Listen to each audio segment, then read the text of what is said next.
네, 수요일인 오늘은 또 산업에 대한 이야기를 해보는 인더스트리 클럽 시간 준비되어 있습니다. 오늘 함께 해주실 분은요, 이베스트 투자증권의 우혜영 연구원님 모셨습니다. 연구원님 어서 오세요. 안녕하세요. 네, 오늘 연구원님과는 또 어떤 이야기를 해볼지도 기대가 되는데요. 어떤 주제일지 화면으로 먼저 만나보겠습니다. 네, 이제 한국과 미국 그리고 일본까지 경제 전망의 관전 포인트들 저희가 하나씩 짚어보도록 하겠습니다. 오늘 또 이제 봐야 될 부분들이 CPI를 지금 시장이 좀 대기를 하고 있는 상황이라서 이 물가에 대한 지표, 이 향방이 좀 궁금해지고 있습니다. 먼저 첫 번째로 CPI에 대해서 지금 시장에 대한 컨센서스 어떻게 좀 잡혀 있을까요? 네, 미국 CPI의 이목이 굉장히 집중이 되어 있는 상황인데요. 헤드라인 상승률 같은 경우에는 3.2%, YOY로 전망이 되고 있고요. 코어 같은 경우에는 3.8%를 전망을 하고 있습니다. 각각의 수치를 말씀을 드리면 헤드라인은 지난달에 3.1%에서 3.2%로 소폭 반등할 것이다 라고 전망이 되고 있는 부분이고요. 근원 물가 상승률 같은 경우에는 4.0%에서 3.8%로 소폭 둔화될 것이라는 전망이 나오고 있습니다. 사실은 이러한 숫자 자체가 사실은 의미가 있긴 하죠. 다만 이제 방향성 같은 경우에는 근원 물가가 계속적으로 둔화가 되고 있다는 점에 주목을 하는 것 같고요.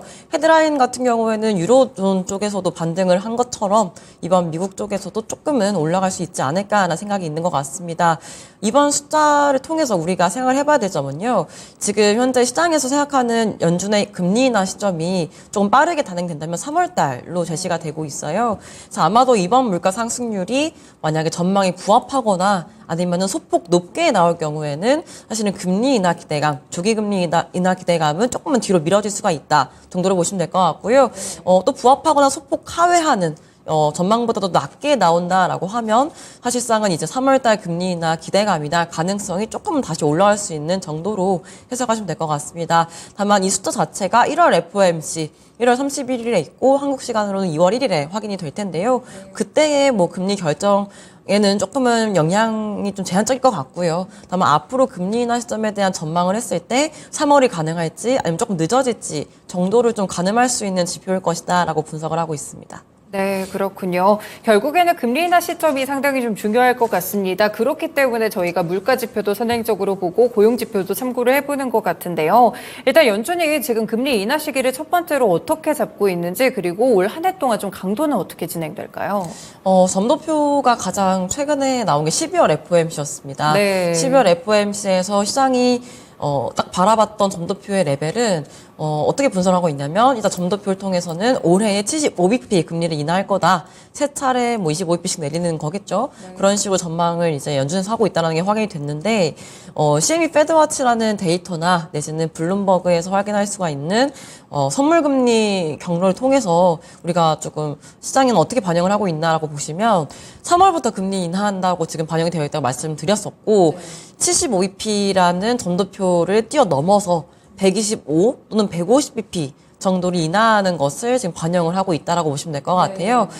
이렇게 말씀을 드리면 어떤 얘기냐면 연준이 시사했던 금리 인하 레벨이나 인하의 폭과 현재 시장이 생각하는 기대하는 인하의 폭이 굉장히 괴리가 벌어져 있다라는 걸 알 수가 있거든요. 거의 2배 이상 더 많이 내릴 거다라고 시장은 반영을 하고 있다라는 거죠. 네, 지금 화면 보시는 것처럼 CME 페드와치 데이터인데요. 3월달 금리 인하를 하고 뭐 3월 5월, 6월 이렇게 금리를 내리는 방식으로 지금 전망이 되고 있고 총 금리 레벨을 보시면은 5.5에서 4%대까지 금리를 내리는 거에 대한 얘기를 하고 있다는 거죠. 그만큼 굉장히 많은 금리 인하를 반영을 하고 있는 건데 사실은 시장의 생각은 이렇게 반영이 되어 있기 때문에 현재 시장 금리 레벨은 굉장히 많이 떨어져 있다라고 보시면 될 것 같아요. 어떤 생각하시면 될 것 같냐면 작년에 연초에 연내 금리 인하할 거다라는 생각이 있었다가 파월 의장이나 연준 위원들은 연내 인하 안 한다라고 못을 받고 실질적으로 뭐 기본 시나리오 하에서는 연착륙을 기대하고 있고 금리 인하는 반영하고 있지 않다라고 얘기를 하면서 시장의 뷰가 바뀌었거든요. 그러면서 금리가 또 이렇게 올라왔던 것처럼 현재 시장이 반영하고 있는 금리 인하의 폭이나 이런 것들이 굉장히 과도한 상황태이기 때문에 이런 생각들이 다시금 연준의 생각으로 점진적으로 바뀌어 나간다면은 금리는 당연히 올라올 수밖에 없다라고 보시면 될 것 같아요. 다만 지금 말씀드린 것처럼 75bp 정도 인하를 한다라고 하면 상반기보다는 하반기 정말 빨라도 6월달 정도 금리 인하를 보고 있는 것 같고요. 최근에 라파엘 보스틱이라고 애틀란타 연은 총재가 있었어요. 이 연은 총재가 얘기하는 최초 금리 인하 시점은 3분기. 그리고 연내 50bp 인하 이런 식으로 얘기를 하고 있는 것처럼 시장이 기대하는 것보다는 조금 늦게 금리 인하가 시작되는 것을 일부 연준 위원들이 얘기를 하고 있는 만큼 주기 금리 인하 기대감이나 이런 것들이 현실화되기에는 아직은 좀 시기상조지 않을까라고 생각을 하고 있습니다. 네, 그렇군요. 시장의 뷰랑 지금 연준 쪽의 뷰가 좀 차이가 나고 있습니다. 그렇기 때문에 또 금리를 이용한 투자 전략을 짜보실 수도 있을 것 같고요. 다만 지금 기대감이 시장에 좀 과하게 반영됐다는 상태라는 점은 알아두시면 좋을 것 같네요. 그리고 최근에 좀 고용 지표에 대해서는 어떻게 생각을 하시나요? 고용 지표는 12월 고용 보고서가 지난주 금요일에 발표가 된 것 같은데 오히려 실업률이 더 하락을 했습니다. 11월 달 실업률이 3.8%, 12월 달 실업률이 3.7%로 다시 줄어들었거든요. 그러니까 물론 취업자 수 이런 것들은 점진적으로 추세가 둔화가 되고 있는 건 사실입니다만은 실업률 자체는 빠르게 못 올라오고 있다라는 데 좀 주목을 하실 필요가 있다라 생각을 하고요. 연준이 이제 작년에 이제 금리를 인상을 하고 연내 금리 인하 없다라고 얘기를 하면서 연착륙에 대한 기대감을 계속해서 어필을 해 왔었는데 파월 의장이 얘기했던 것 중에 주목하실 만한 발언이 어떤 게 있었냐면요. 광범위한 정의의 연착륙은 과거 침체 때와 다르게 실업률이 천천히 빠르게 올라가지 않는 상황도 광범위한 정의에서의 연착륙이다라고 얘기를 했었습니다. 현재 지금 실업률이 다시 조금 하락을 했었고 앞으로 연준의 12월 달 실업률 전망치를 보시면은 올해 4분기 평균이 4.1%예요.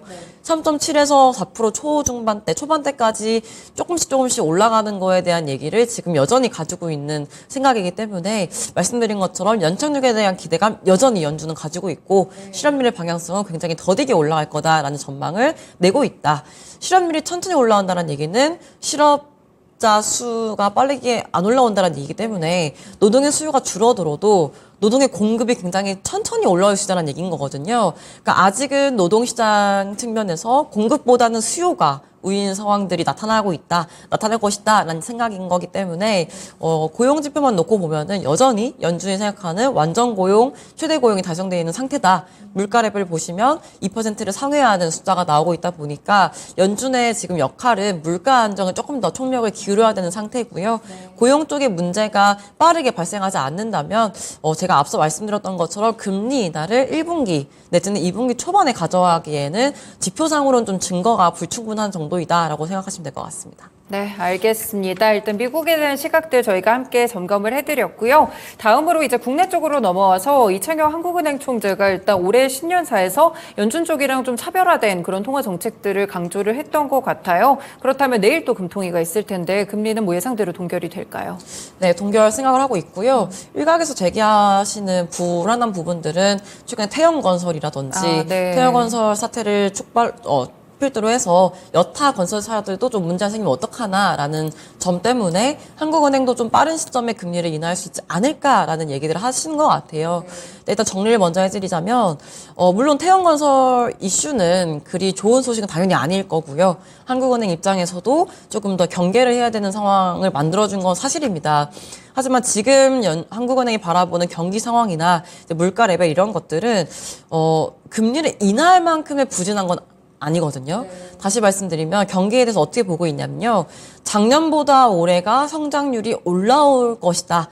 개선이 되는 시기다. 그리고 내수 회복은 좀 더딜 수 있으나 수출이라든지 설비 투자를 중심으로 해서 외수 쪽에 기인한 회복세가 나타날 것이다라는 기대감을 여전히 가지고 있고요. 실질적으로 4분기에 IT 경기가 반등을 했다라고 다들 분석을 하고 있으신 것처럼 한국은행도 이거를 조금 어필을 하고 있어요. 4분기에 예상처럼 IT 경기가 반등을 하고 있고 이러한 경기 회복, 이러한 상태에 따라서 이제 우리나라 수출 쪽에 대한 긍정적인 모멘텀이 확보가 된 것이 아닌가라는 생각을 하고 있습니다. 그럼 1분기 같은 경우에는 말씀드린 것처럼 수출 증가율이 올라오고 외수 중심으로 성장의 회복세가 기대가 되는 시점일 거고요.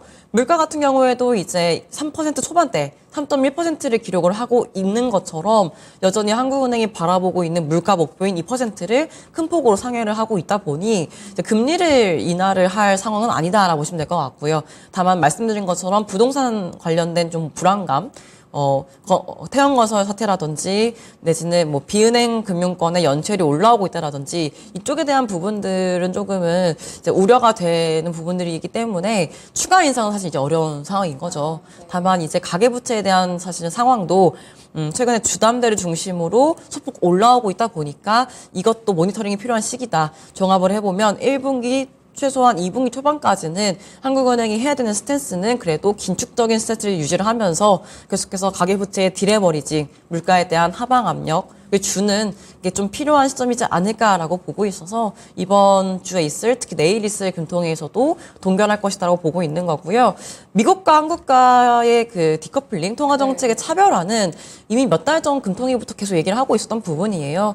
그리고 원래 통화정책이라는 거는 자국의 상황에 맞춰서 운영하는 거가 당연한 건데 워낙에 작년, 재작년에 연준이 금리를 빠르게 인상을 하다 보니까 그 변화를 좀 맞춰가는 필요성이 있었기 때문에 우리나라도 금리를 인상을 더 많이 하고 조금 따라가는 느낌이 없지 않아 있었습니다. 이제 앞으로 전망을 해보면 연준도 올해 금리를 인하할 것이라는 생각이 너무나 자명하고요. 오히려 한국보다 먼저 금리를 또 인하할 수 있지 않을까라는 생각까지 나오고 있는 시점이기 때문에 오히려 올해 하반기 같은 경우는 한국은행의 통화정책적인 여력, 운신의 폭이 조금 확대되는 시점이지 않을까라는 기대를 조금은 하고 있습니다. 국내에서도 뭐 실업률도 좀 올라가고 있는 것 같고 네. 부동산 때문에 금리 인하는 좀 어렵게 전망하시나요? 어떻게 보시나요? 네, 지금은 이제 부동산 쪽에 대한 좀 우려의 목소리가 있기도 하고 네. 하지만 이게 뭐 만약에 금리 인하를 해서 대응할 사건이냐는 아니라 생각하는 거거든요. 네. 그리고 재작년에 레고랜드 사태라든지 새마을금고, 작년에 새마을금고 사태가 터졌을 때도 금리 인하 안 했어요. 네. 단지 필요한 섹터, 필요한 부문에 조금 타겟팅을 해서 유동성을 풀어주는 식으로 해결을 했었고요. 정부가 주도를 해서 문제를 해결하려는 움직임들을 보여왔었었죠. 그러니까 아마도 이번에도 이제 건설사들에 대한 연쇄적인 도미노가 좀 이렇게 무너지듯이 건설사가 망하지 않도록 사실은 정부에서 조금은 지금 노력을 하고 있는 부분들이 있기 때문에 그 정도에 발 맞추는 정도 유동성을 또 한 번 더 이제 좀 지급하거나 유동성을 풀어주는 방식으로 대응을 해 나갈 것 같고요. 이러한 좀 필요한 쪽의 유동성을 풀어주는 거 금리 인상이나 금리 동결은 또 다른 채널로 같이 가져가는 방식으로 결정하지 않을까라고 분석을 하고 있습니다. 네, 알겠습니다. 우리나라 금리에 대한 전망들까지 함께 자세하게 분석 드렸고요. 그리고 지난해 데이터를 보면은 지난해 12월에 또 국내가 수출이 좀 살짝 증가를 했던 것 같아요. 네. 좀 어느 정도는 증가세가 이어지게 될지 어떻게 보시나요? 네, 워낙에 작년 1월 달에 수출이 너무 안 좋았습니다. 네. 그래서 재작년 12월 그리고 작년 1월 달 보시면 수출 규모가 급감을 하는 시기였거든요. 당연히 급감을 했던 시기이기 때문에 올해 1월을 보시면 당연히 기저 때문에 굉장히 증가율이 급격하게 올라오는 시기다라고 보시면 될 것 같습니다. 물론 지난 4분기부터 IT 경기가 회복이 되면서 뭐 수출 쪽에 대한 긍정적인 움직임이 나타나는 것도 영향이 있지만 요 작년 1분기에 너무나 수출이 안 좋았던 부분들이 기저로 반영되면서 올해 1분기는 증가율이 급격하게 올라오는 시기일 것이다라고 보시면 될 것 같고요. 이러한 좀 기저가 반영되어 있는 부분이더라도 앞서 언급드렸듯이 한국은행은 봐라 수출 회복세 나타나지 않느냐라고 분석을 아마도 하면서 경기 회복에 대한 자신감, 경기 회복에 대한 기대감을 어느 정도 표출할 것이다라고 생각을 하거든요. 그래서 수출 증가율이 뭐 기저든 아니면 실질적으로 IT 경기 회복에 따른 반도체 쪽의 수출, 자동차 쪽의 수출 때문이더라도 이제 방향성은 개선되는 구간이기 때문에 사실 나쁘게 볼 필요는 없다라는 생각이 들지만 또 너무나 과하게 좋게 보실 필요도 사실은 없다라고 말씀드릴 수 있을 것 같아요. 네, 그렇군요. 그렇다면 국내에서 경기 회복이 될 수 있을 만한 포인트들은 있는지, 그리고 뭐 잠재되어 있는 리스크는 없을지 이런 부분들도 함께 점검해 주세요. 네, 지금 앞서 또 반복해서 말씀을 드렸듯이 지금 우리나라 경기가 뭐 가계 지출이라든지 네. 기업의 내수 쪽의 투자 이런 것들로 회복이 된다기보다는 이쪽은 좀 부진하더라도 수출이 개선되고 설비 투자가 수출이 늘어남으로써 반도체 쪽 설비 투자 이런 것들을 조금 기대하면서 외수에 기인한 성장을 기대를 하고 있거든요. 그럼 당연히 뭐 리스크라고 하면 우리나라가 수출을 많이 하는 국가가 어딜까? 상위 두 개 국가가 미국과 중국입니다. 근데 미국은 지금의 방향성은 당연히 긴축적인 통화 정책들에 대한 영향이 점진적으로 가시화되고 발현됨으로써 성장률이 둔화되는 시기일 수밖에 없고요.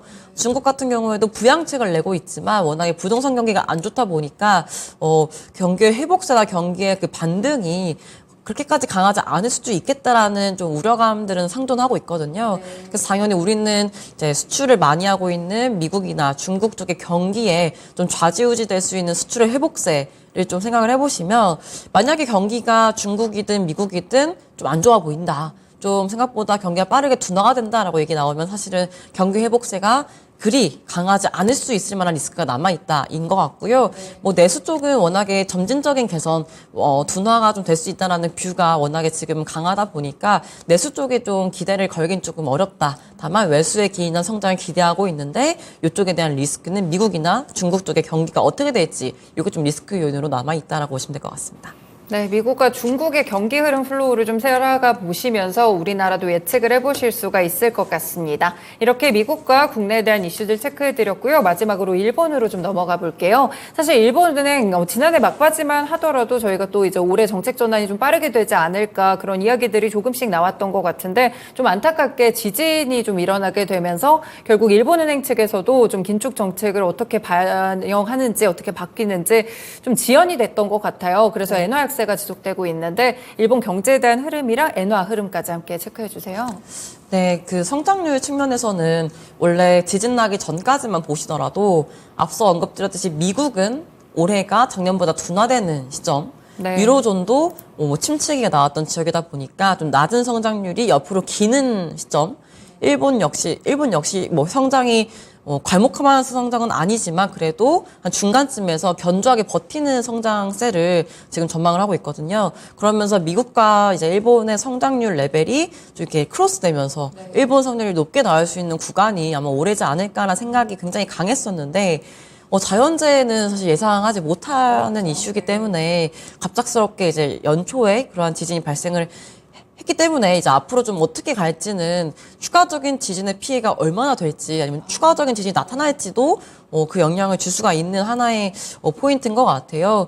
근데 말씀 주신 것처럼 지진이라는 게 거의 뭐 삶의 터전을 망가뜨리는 이벤트지 않습니까? 그러면 얼마만큼 피해를 줬는지, 회복이 얼마나 필요한지, 재건을 하려면 얼마만큼 돈이 투자가 돼야 되는 건지, 재정적인 지원이 필요한 건지 일본은행이 이 지역에 대한 금융기관에 유동성을 투입을 해줘야 되는지가 나와야 되는데 아직은 그 규모나 이런 것들 상정하기 조금은 시기가 빠른 것 같고요. 과거에 11년도에 일본 동일본 대진이 터졌을 때나 그다음에 구마모토 지진 터졌을 때도 일본은행이 한 정책은 당연히 완화적으로 통화정책 펴줬고 이쪽에 대한 지역의 금융기관에 돈을 풀어주는 오퍼레이션을 또 추가적으로 지원했단 말이죠. 근데 만약에 또 이 지역 이번에 발생한 지역에도 과거와 유사한 정도의 지원이 필요하다는 분석이 나오게 되면은 당초 4월 달이나 2분기에 예상이 됐던 마이너스 금리 해제라든지 BOJ 통화정책 전환이 조금 어려워질 수 있는 건 사실이다라고 생각하거든요. 다만 지금 만약에 지진이 터졌던 게 잘 마무리가 되고 추가적인 피해가 없다면 그 재정 지원이나 금융 정책의 지원이 크게 필요가 없다라는 분석이 나온다면 뭐 4월은 아니더라도 뭐 2분기, 3분기 초에는 또 다시금 정상에 대한 기대감을 높일 수가 있을 것이다라고 말씀드릴 수 있을 것 같은데 요거를 사실 전망하기에는 아직은 조금 뭐 일주일 정도가 지났기 때문에 명확한 전망을 하기는 아직은 좀 데이터가 부족한 것 같지만 말씀드릴 수 있는 거는 지진이 나타나면은 엔화가 약세로 갔던 게 보통의 움직임이었어요. 그래서 만약에 지진에 대한 우려감이나 경계심이 남아있는 동안은 엔화가 빠르게 강세 전환하기 어렵다라고 보시면 될 것 같고요. 말씀드린 것처럼 잘 이렇게 복구가 되거나 잘 이렇게 마무리가 돼가지고 그래도 일본 경제나 내지는 일본의 통화 정책이 예정대로 바뀔 수 있어라는 기대감이 더 커진다면은 중기적으로, 중장기적으로 엔화는 그래도 점진적인 강세 움직임으로 갈 수가 있다라고 보시면 될 것 같아요. 다만 한 가지 리스크는 지금 기시다 내각의 지지율이 굉장히 낮습니다. 지지율이 낮기 때문에 뭐 정치적인 리스크, 그다음에 중의원 회산 같은 정치적인 이벤트가 남아 있어가지고 요것 역시 엔화를 약세로 만드는 요인일 수가 있으나 말씀드린 것처럼 그래도 기시다 내각이 하려는 경제 정책이 3월달에 임금 인상을 많이 해줘가지고 또 내수를 회복시키고 그다음에 감세안을 6월달쯤에 내가지고 기업들의 상황도 좀 좋게 만들어주려는 정책 대책을 생각을 하고 있는 만큼 내수 회복세가 나타난다면 이것 같은 경우는 사실은 엔화의 강세 요인이 될 수가 있다. 그래서 엔화의 강세와 약세 요인이 혼재해 있기 때문에 사실 일방향성으로 나타날 가능성보다는 등락이 반복되다가 하반기쯤에는 정책의 변화가 만약에 가시화되거나 펼쳐진다면 조금씩은 강세로 좀 한 방향으로 나타날 가능성이 높다. 다만 당분간은 엔화 약세 요인이 조금은 더 우세하다 보니 엔화 약세의 흐름이 좀 나타나지 않을까라고 전망을 하고 있습니다. 네, 알겠습니다. 일단은 지진과 관련돼서는 피해 규모라든지 좀 상황들을 좀 더 보고 마무리되는 시점에서 경제에 대한 뷰를 확실히 드릴 수가 있을 것 같고요. 현재 시점에서 하반기까지 보신다면 약세랑 강세 요인들이 좀 혼재되어 있기 때문에 여기에 따라서 영향력을 계속 체크를 해보시는 게 필요할 것 같습니다. 네, 연구원님 오늘 말씀은 여기까지 듣겠습니다. 말씀 고맙습니다. 감사합니다. 네, 오늘은 산업에 대한 이야기 인더스트리 클럽 시간이었고요. 이베스트 투자증권의 우혜영 연구원님의 의견을 함께 들어봤습니다. 지금까지 다양한 투자 판단에 도움이 되는 말씀들 함께 전해드렸는데요. 특정 종목의 상승 하락을 보장하지는 않습니다. 시장의 중심 여기서 마치겠습니다. 오늘도 시청해주셔서 고맙습니다.